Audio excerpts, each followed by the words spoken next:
has given me the all good to get started. So if we can reel it in a little bit, I'm going to go ahead and get rolling on this. Just a quick intro. My name is Nathan Duke. I am the manager of esports programs and facility operations here at Butler University Esports. Been with the team for a little bit now. We just went through the grand opening of our new facility. And today I'm going to be talking to you guys about how you can take your game to the next level. So I've got a slideshow here. Let me get that pulled up for you. And there we go. So quick overview. You see there, we've got our director, Eric Kammayer. He's out of town right now for a business summit, so he's not going to be able to join us today. And then we've got our coordinator, Megan Danaher, who joined the team with us recently. She's been a great asset.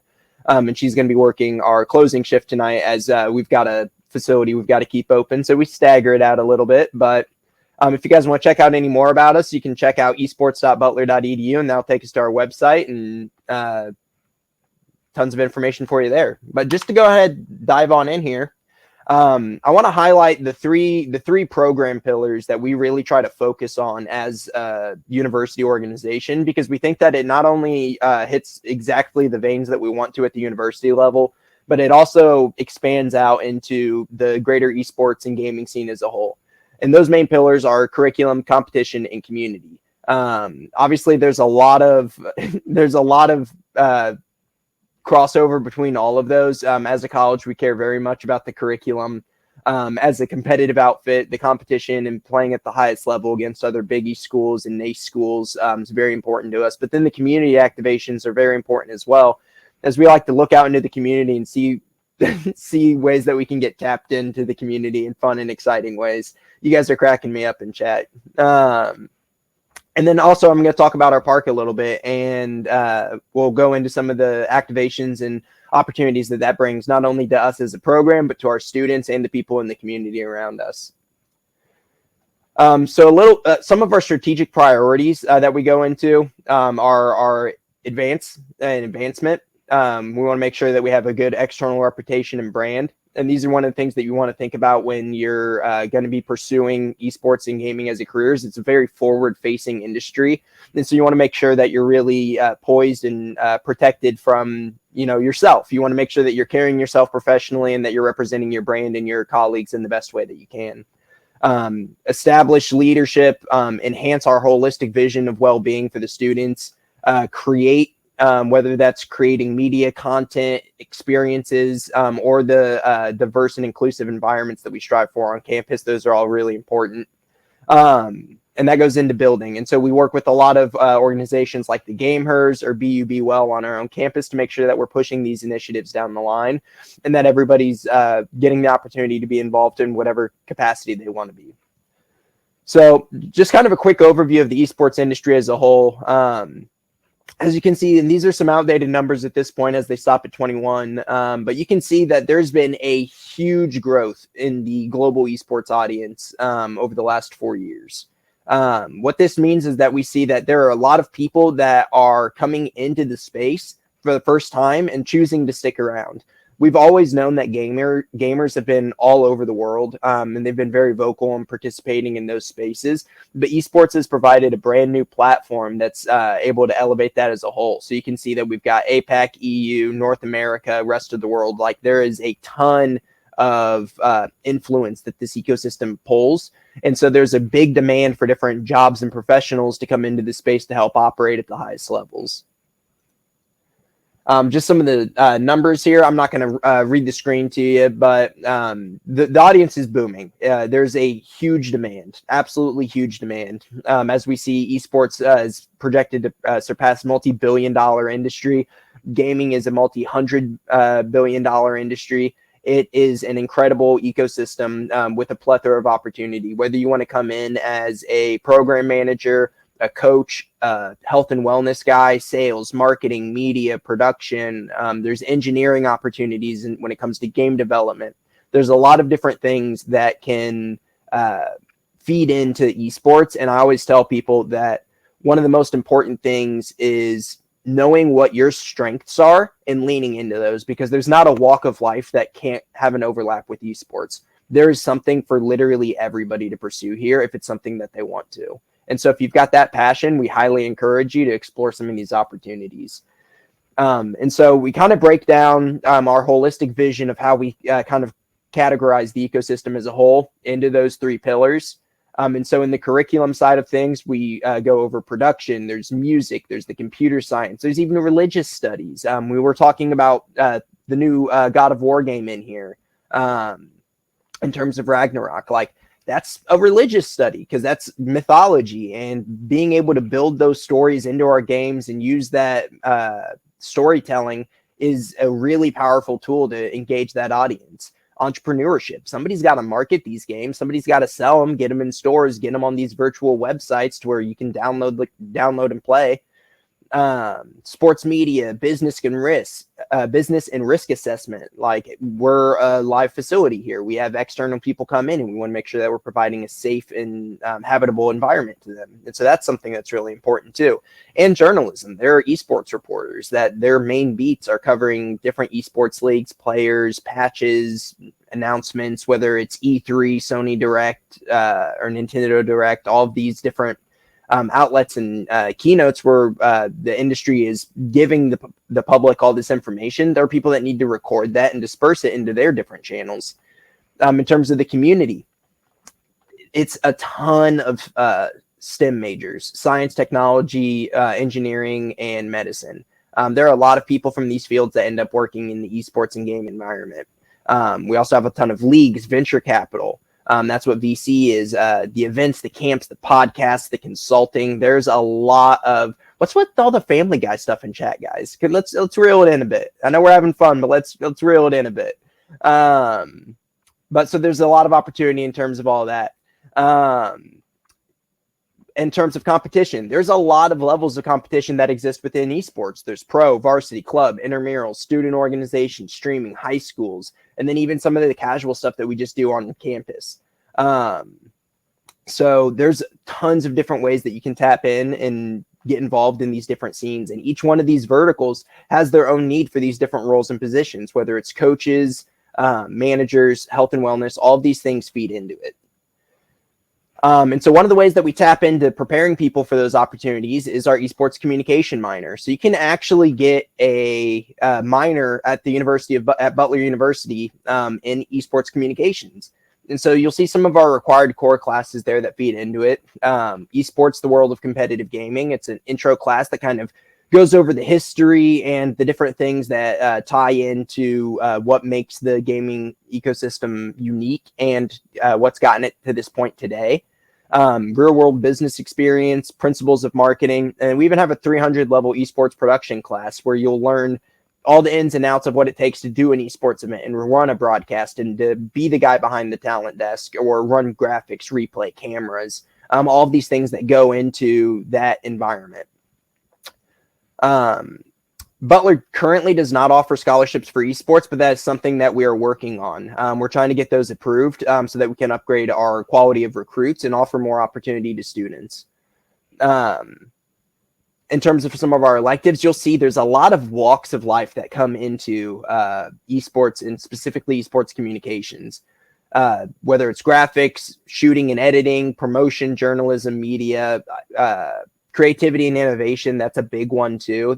We've got to be problem solvers. This is a brand new environment, and we're the first ones to run into a lot of hurdles that just haven't been encountered yet. And so we've got to make sure that people are given the tools and the ability to think through those things in a good, holistic way and find those solutions. And professional selling. Sales is a big part of esports, whether it's organizations like 100 Thieves doing collaborations selling Gucci backpacks, or it's FaZe doing collaborations with McDonald's for Friends Gaming. There are all these different activations that feed into all of these different lanes that you can pursue as a career. Some of our numbers just for our classes. These classes are growing quickly. We're already looking at being able to expand into more opportunity for these students to make sure that we can give a plethora of skills to these students that want to go out into the esports and entertainment field. And it looks like we've gotten a lot of questions in the Q&A chat. I'm going to sit on those for just a minute, and we'll get to those towards the end. I've got a couple slides that I think will be a really good transitioning.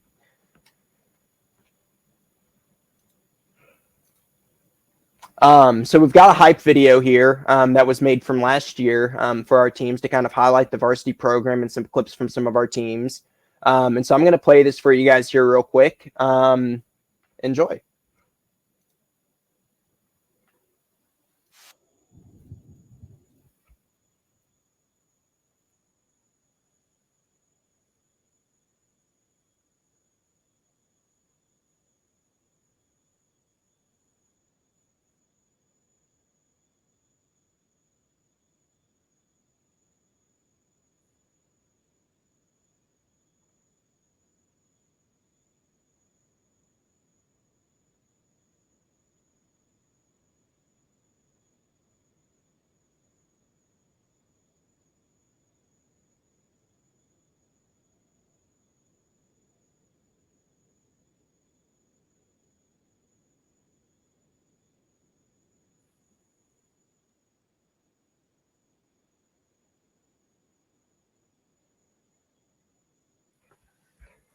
All right, it looks like the video is not playing as well as it should be, so we're just going to roll past it. But you guys get the idea, and we're going to be doing more and more stuff like that to really highlight the opportunities and the experience that these student players get to have. But so we're going to roll past that, and so this is kind of the breakdown of how the ecosystem sits at the competitive level. So we've got for our varsity programs, we've got Big East Rocket League and League of Legends. You see some of our achievements there listed, along with our club teams, which has actually gone up a significant amount. We've got 13 club teams now, and we're actually expanding into 16, where we're actually going to be able to bring on new titles that we haven't supported before. Rainbow Six NECC champions. Right now, our Rainbow Six team's actually number one in the NACE League and top 25 in CR6, undefeated in both leagues, which is super exciting. We had a Fortnite team for a little bit. Our Valorant team performs really well. And we've even got a simulation racing team in iRacing where we've had some really cool activations where, as you can see, we won this Sebring 12-hour race. And we've competed in a lot of others. And so we've actually got full simulation rigs in our facility that students can come in and use.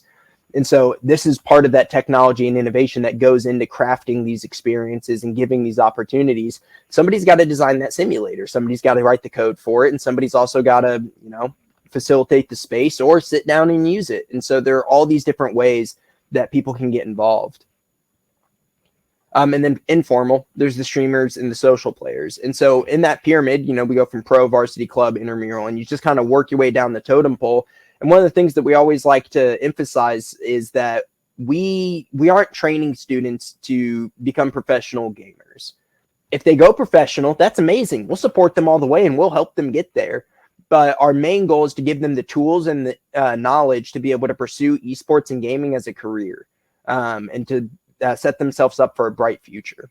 And so knowing these verticals, knowing these different paths that you can pursue really feed into that. And to show you the growth of the industry and kind of where it's going and where it's tracking, as you can see in 2014, there was one collegiate esports program. One. And then there was 3, and then there were 38, 70, 181, 270, 414, and now there's over 700. This graphic's a little outdated, but you get the idea. The growth that this industry is seeing is astronomical. It's meteoric. And there's going to be seats that need filled in these positions. And the fact of the matter is that the younger generation is who's going to be the ones filling those seats. We're the ones that have been gamers. We're the ones that have grown up in this environment, and we're the ones that understand it. Then for the first time ever, we're being given the opportunities to specifically and intentionally pursue some of these, which is super exciting. And so you can even see the breakdown between Division 1, 2, 3, and NAIA schools and how they participate in these different levels. Some of the titles that you see on screen are just a handful of the ones we compete in, but we compete in many, many more. And so there's a lot of opportunity for you to pursue whatever game you're into. If you're into Hearthstone, great. If you're into iRacing, Apex, like all these different games have their own ecosystems that need talent, need workers, need broadcasters, producers.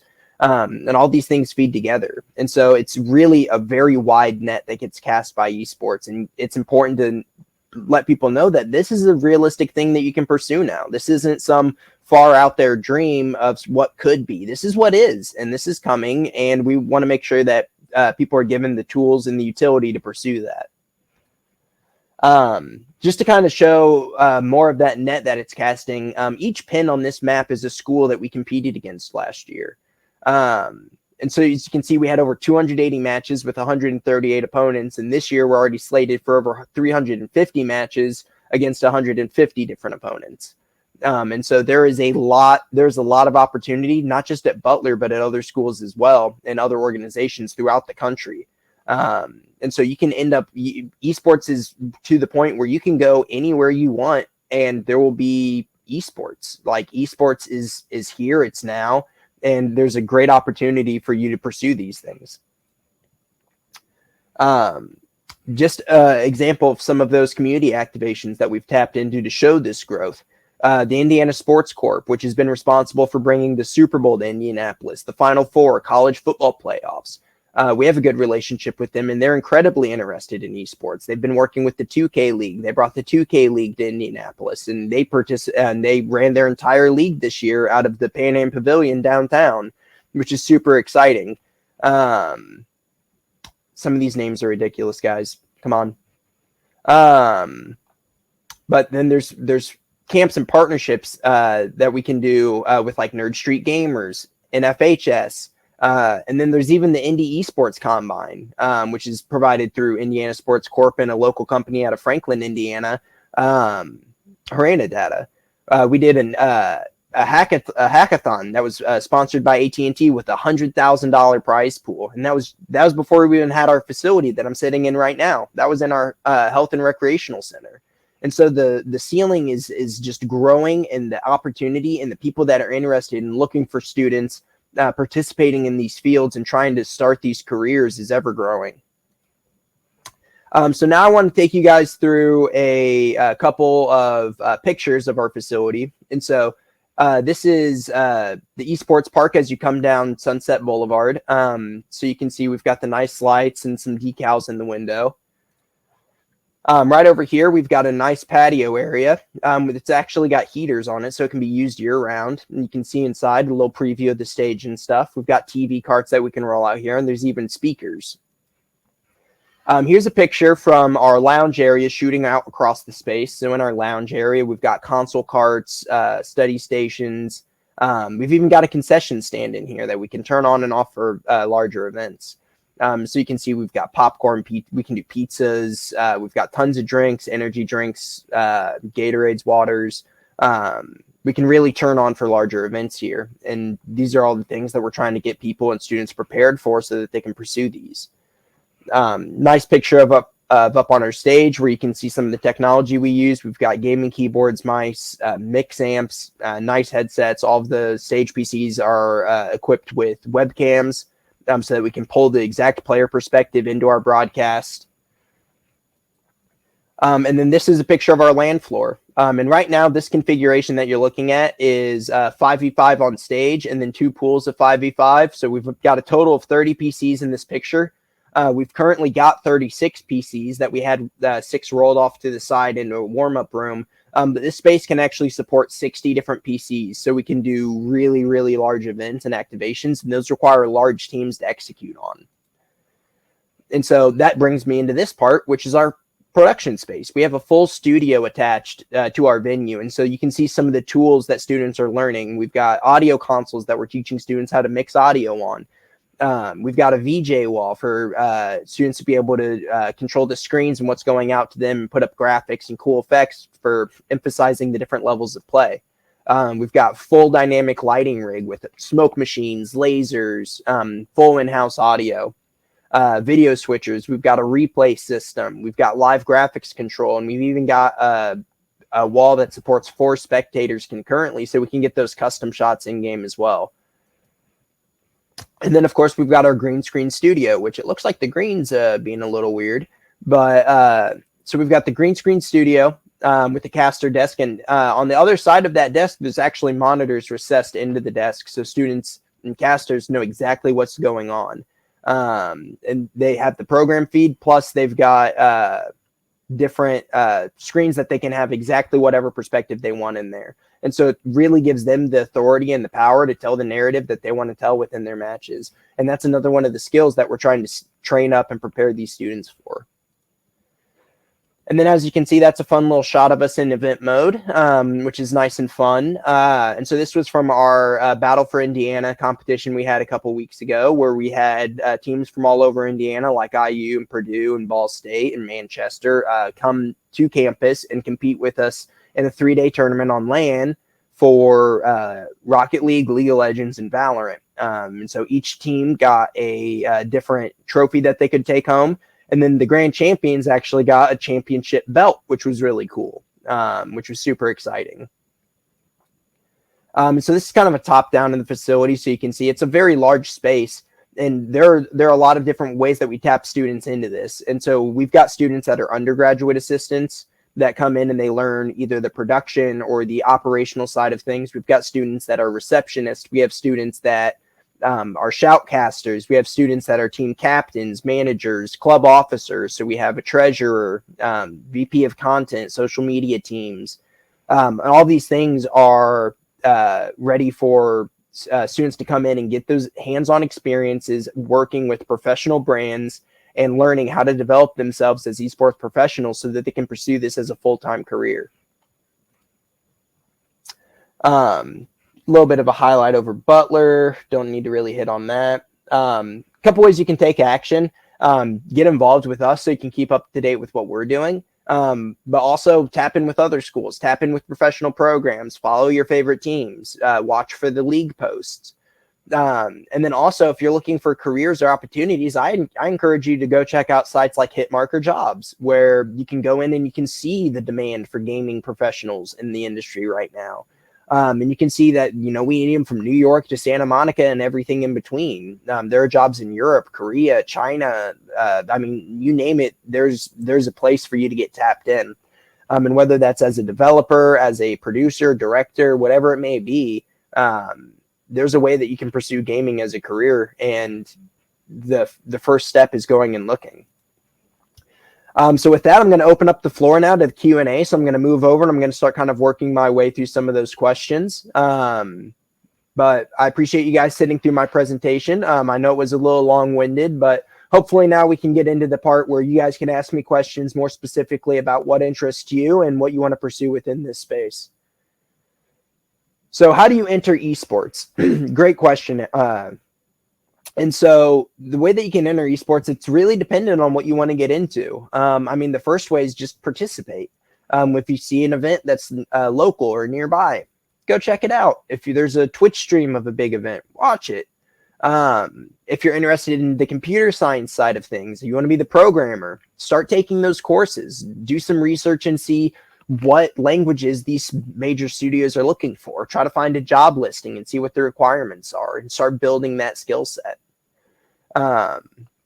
Butler University is just on the north side of Indianapolis. We've got a beautiful campus up here, and it's nice because it's kind of in its own little section, so that you don't even know that we're downtown. You kind of feel like you're in your own little village, which is super nice.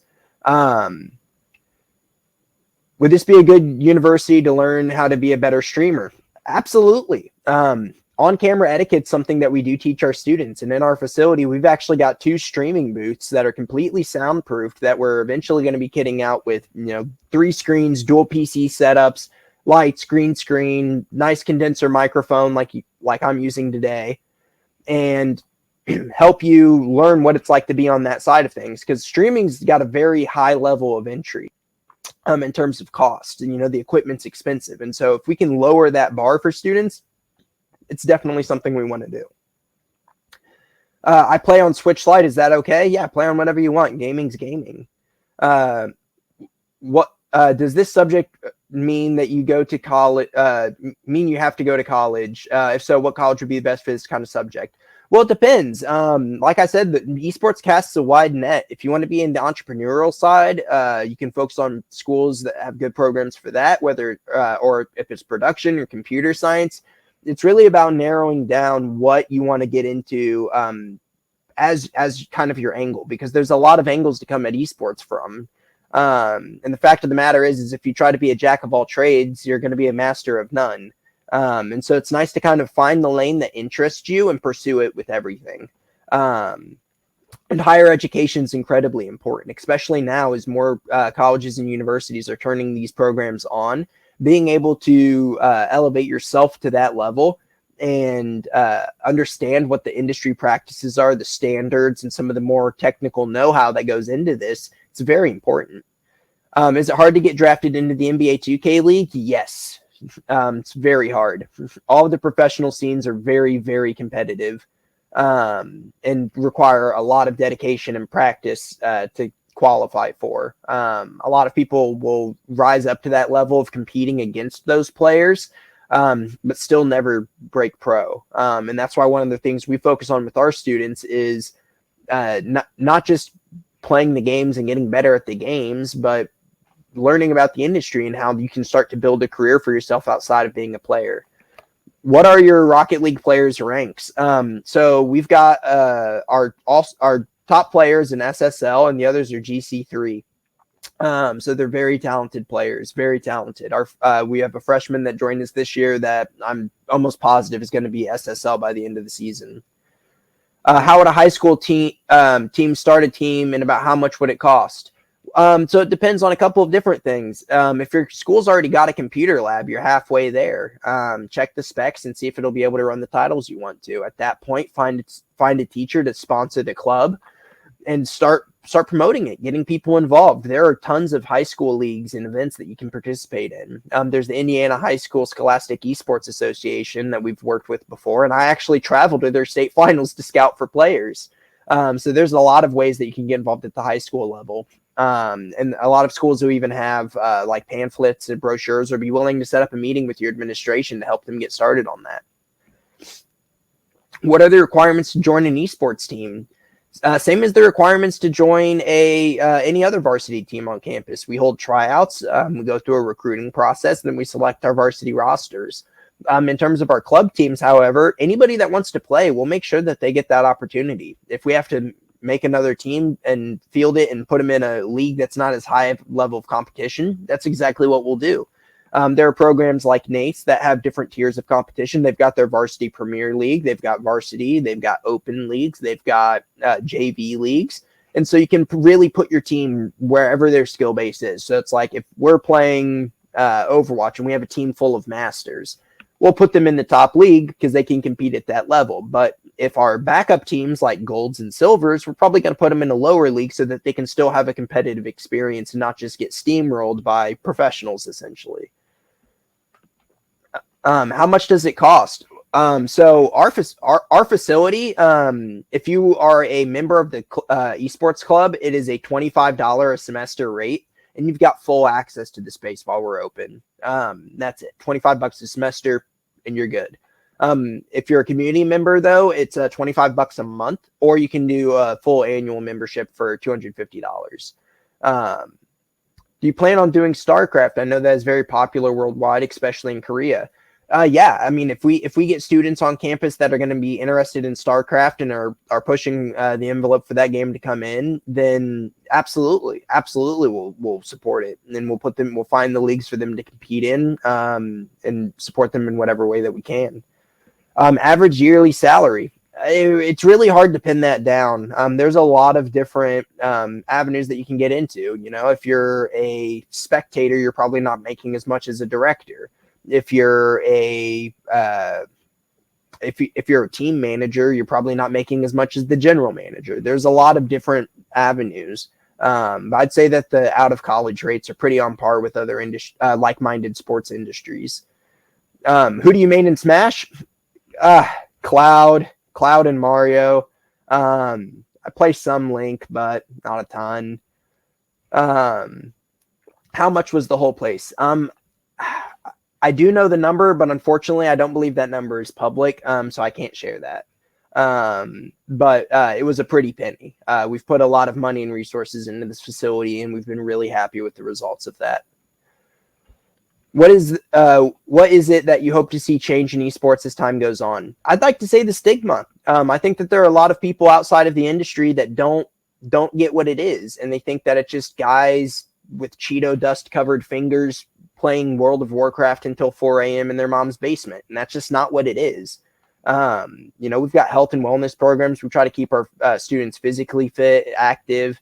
We make sure that they're progressing their grades well. We don't have our facility open all hours of the night to encourage students to practice good study habits and good sleeping habits. And so that's really what it is. It's trying to change the stigma that gaming's kind of got over the last couple decades and turning it into what it is. And these are high level competitors, and these are high level professionals pursuing a very technical and high level field. How did I get into esports? So I actually started as a computer scientist. I was a programmer. I got really into it. I went to school for game development, and so I wanted to be the person making the games that were being competed on. And then I started up a club on the campus I was at, got really big, and we started doing events, and I fell in love with the event side of things. And so I went into a show production major and started doing broadcast engineering and production lead work, and just fell in love with it head over heels. I used to travel as a Call of Duty player. So I'd go compete in CWL Dallas. I'd do the ladder events, the pro point matches. I'd do all of that. And so that was kind of how I got into it as a player, but that's how I got into it as a career. How can I sign up for a team? I've always loved playing games. So you can look around. Sometimes there are local teams that are looking for players, just like bands. They're like, oh, there's an E-Bash in Terre Haute that we're going to go play at this Call of Duty event in. We need one. There are different forums online for finding that, whether it's like MLG game battles or anything else like that. But there are a lot of different ways that you can get tapped in. And when you're on campus, if you're on a campus or a high school, see if there's a club, if there's even just a casual gaming club, and see if there's anybody that'd be interested in starting in the team. Esports is still in its infancy at a lot of these levels, and sometimes we've got to take that initiative to get to where we want it to be. If you were to master one skill, what would it be? Communication all day. If you can't communicate your ideas in a concise and clear way, and if you aren't able to work with others in a way that's not going to be hostile and you're working for the greater good of a common goal, that's it. That's everything. Everything else can be learned as you go, but communication and people skills is something that, I mean, you've got to intentionally develop and put effort into. And so I'd say that communication. What's your favorite esports game? I'd say it's a pretty close tie between Rocket League, Valorant, and Call of Duty. Those are my top ones personally. So does this teach people how to play the games? Yes and no. So our teams all have practice schedules. They do film review. They go into all these different avenues to help them get better, whether it's using aim trainers, eye trackers. We do cognitive retention tests to let students know what exactly is going on in terms of when they're gaming, and kind of dial in some of their reflexes or habits. But it's not just about making them better players. It's about making them better people and giving them skills to pursue careers. I have played Battlefront. It's an absolute blast. What's the best way to start a gaming team at my school? Find a teacher that's going to support it. You need a teacher to sponsor you, to kind of be that authority figure in supporting you when you're interacting with your school and student body. But then find your friends, find like-minded gamers to get tapped in and start building it. Do weekly or monthly meetups where it's like, hey, we're all going to meet up in the computer lab this Friday after school, and we're going to play games for a couple hours. Like, do that. Build the community, because once you have the community, you have a base, and everything else just goes from there. Because then they'll want to go play Smash. You guys will want to go play Valorant or League, and all of a sudden you've got all these different blossoming communities, all because you started it where it needs to be. And that's just with the people. What are the specs on the PCs? So these PCs are top of the line. They're all running 3080s, i9, 12.9s, 32 gigs of DDR5 RAM. The screens are 280 hertz with 0.5 millisecond refresh rate. We're on a 10 gigabit Ethernet circuit. So, I mean, speeds are lightning fast. I've seen my Valorant players consistently have ping of less than 5 milliseconds between them and the server. So very, very strong computers. Does Butler have a CSGO team? We do. We do have a CSGO team at the club level. Our Valorant team sometimes will have a little bit of crossover there, but yeah, we do have a CSGO team. Is the facility only for players or the public? It's completely open to the public, Luke. If you wanted to walk down here today, I'd walk you up to the register. We could get you set up with the membership, and you'd be welcome to come in here and game whenever you want, man. Does Butler sponsor high school esports clubs? Sponsor is a strong word, so I'm not going to necessarily get into that, but we definitely do support and help. We're happy to talk to these different high schools about how they can better their programs, get involved, and start preparing their students for the college experience. Luke asked, does Butler offer scholarships for esports? Not currently, but we are working on it. That's something that we're trying to get turned on very soon so that we can help elevate our students to that next level. Bringing in higher level talent, recruiting top talent, and, you know, going and lining that trophy case. How can I sign up for a team? Yep, I already got to that one, Carson. Have you ever participated in an esports event? Yeah. I used to travel all over the country. I'd go to Vegas, I'd go to Dallas, I'd go to Chicago, Indianapolis, Orlando. I actually used to travel to play in Call of Duty tournaments. And that's how I met a lot of the people that helped me get oriented and start pursuing this path that I'm on. Do you like jazz? Love jazz. Who doesn't like jazz? How many tournaments are there? Oh, there's tons of tournaments at the professional level, the club level, the community level. There are Smash weeklies that happen all over the state. There are online tournaments happening all the time. I bet if you go on Twitch right now, you could find 5 tournaments in about 5 minutes for a plethora of different titles.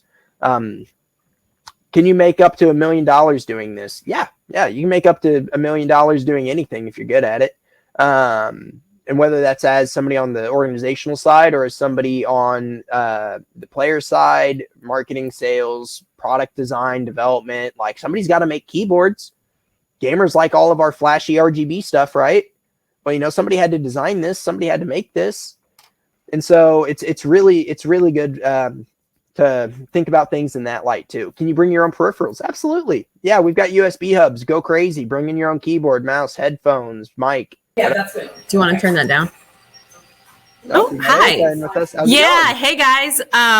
We just want to thank Nathan for coming to navigate. Unfortunately, the session is over. So I would love to ask all students to head over back to the main stage for our closing. That's going to start at 12:45. So that's in 2 minutes.